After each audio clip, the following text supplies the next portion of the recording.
Morning. So here we are in 2012. The world has gone digital.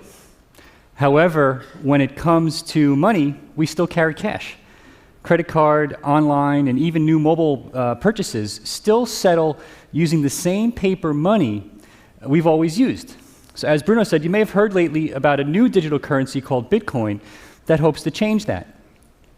Bitcoin is the first decentralized digital currency whose creation is completely crowdsourced. There is no paper and no central trusted authority behind it. Bitcoins are generated via open source software using a process known as mining. There are tens of thousands of active computers, called nodes, running Bitcoin software at this very moment. As you might suspect, the majority of these nodes are in the US and in Europe. Bitcoin nodes serve a purpose very similar to nodes in the BitTorrent file-sharing network that is now used by over 150 million people. There are about 8.5 million Bitcoin in circulation today, and today a single Bitcoin is worth about $5. We'll come back to this. Before we talk about how Bitcoin works, let's digress for a moment and review the state of money today. As you all know, the supply of our paper money called fiat money by economists, is controlled by a central trusted authority within each government. In the case of the US, the Federal Reserve controls the relative value of your money by shrinking or growing the money supply as it sees fit. This idea often puts the US at odds with other countries because of the US currency's dual role as a de facto world reserve currency. Recently, as a matter of fact, a World Economy Survey by the UN shocked the world by stating that a new global reserve currency needs to be created. The dollar has proved, in their opinion, not to be a stable store of value, which they believe is a requisite for a stable reserve currency. Is it possible that in the future a crowdsourced, decentralized digital currency could be the answer? Well, let's see if Bitcoin might fit the bill.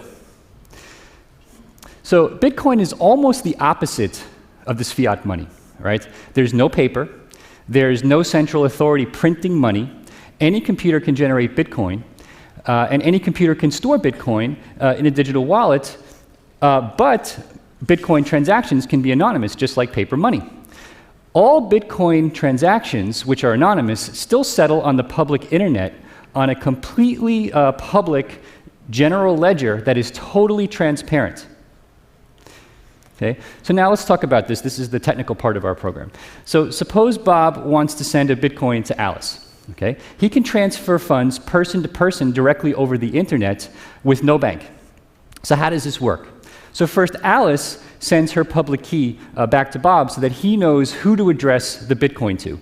This is a little like Alice giving Bob her email address, except no one has to know that this key belongs to Alice.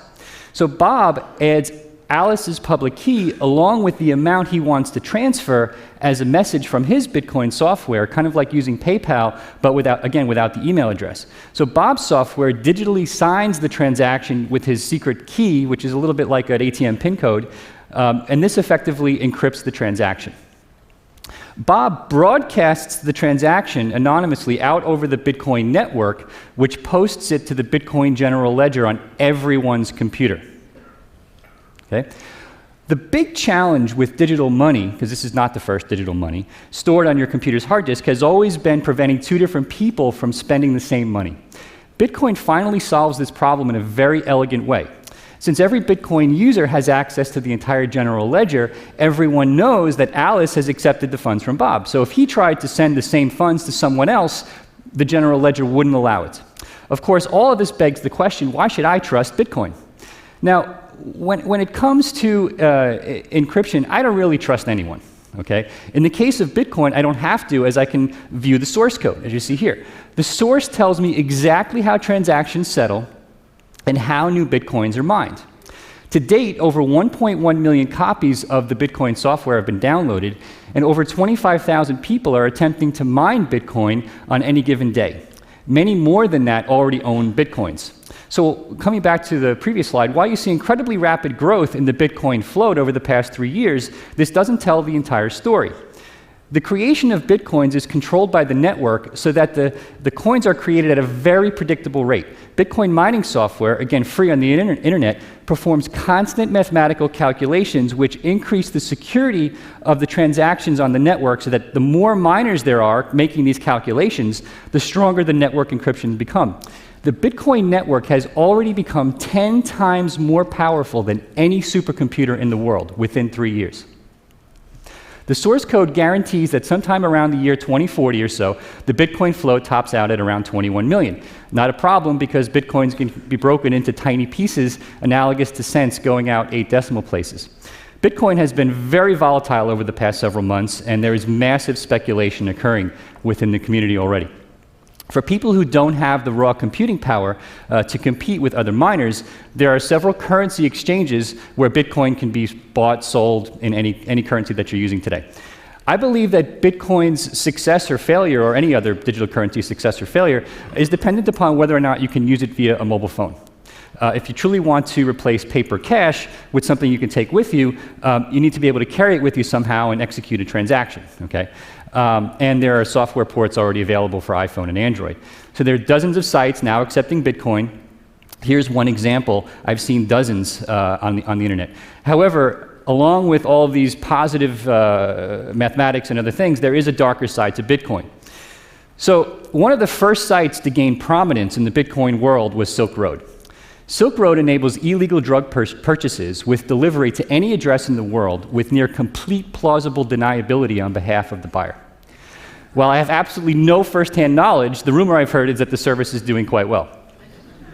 So by now you must be wondering who created Bitcoin. Bitcoin was created by an anonymous hacker or possibly group of hackers who went by the name Satoshi Nakamoto.